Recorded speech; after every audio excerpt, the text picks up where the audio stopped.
മലയാളികൾക്ക് ഏറെ സുപരിചിതനായ പരിസ്ഥിതി ശാസ്ത്രജ്ഞൻ.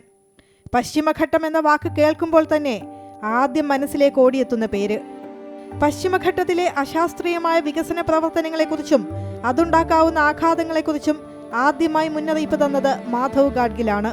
അദ്ദേഹം അധ്യക്ഷനായ പശ്ചിമഘട്ട പരിസ്ഥിതി വിദഗ്ധ സമിതി 2011 സമർപ്പിച്ച റിപ്പോർട്ടിലൂടെയാണ് ആസന്നമായൊരു ദുരന്തത്തെ മലയാളി തിരിച്ചറിഞ്ഞു തുടങ്ങിയത്.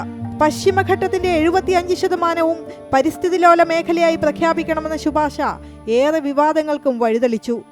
ഇന്ത്യയിലെ ജനകീയ പരിസ്ഥിതി പ്രസ്ഥാനങ്ങൾക്ക് രൂപം നൽകുന്നതിൽ നിർണായക പങ്കുവഹിച്ച വ്യക്തി. അടിസ്ഥാന വിഭാഗങ്ങളുമായി അദ്ദേഹം അത്രയേറെ ബന്ധം പുലർത്തിയിരുന്നു. അവരോടൊപ്പമുള്ള ജീവിതമാണ് പ്രകൃതിയെ അത്രയേറെ അടുത്തറിയാൻ അദ്ദേഹത്തെ സഹായിച്ചത്.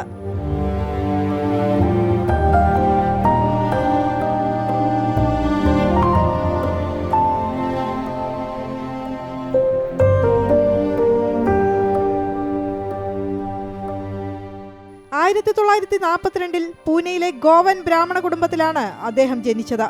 പൂനെയിലെ Fergusson college, Bombay institute of science എന്നിവിടങ്ങളിലെ വിദ്യാഭ്യാസത്തിന് ശേഷം ഹാർവാർഡ് സർവകലാശാലയിൽ നിന്ന് PhD നേടി. വിദേശ രാജ്യങ്ങളിൽ ഒട്ടേറെ അവസരങ്ങളുണ്ടായിട്ടും അദ്ദേഹം തന്റെ പ്രവർത്തന മേഖല തിരഞ്ഞെടുത്തത് മാതൃരാജ്യത്തായിരുന്നു. പരിസ്ഥിതിയെക്കുറിച്ച് കൂടുതൽ പഠിക്കാനായി അദ്ദേഹം കാടുകളിലും മേടുകളിലും അലഞ്ഞു നടന്നു.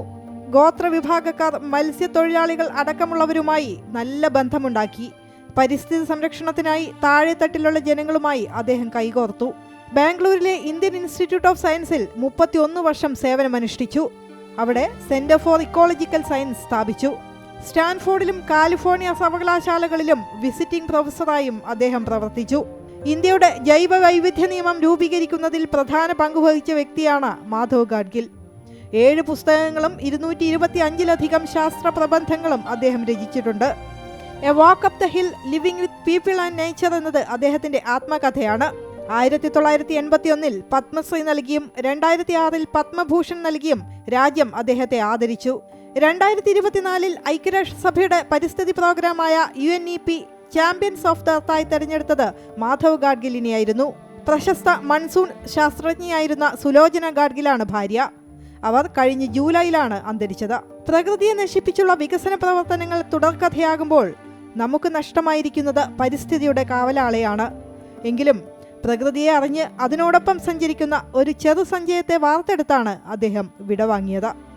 News desk, Amrita news.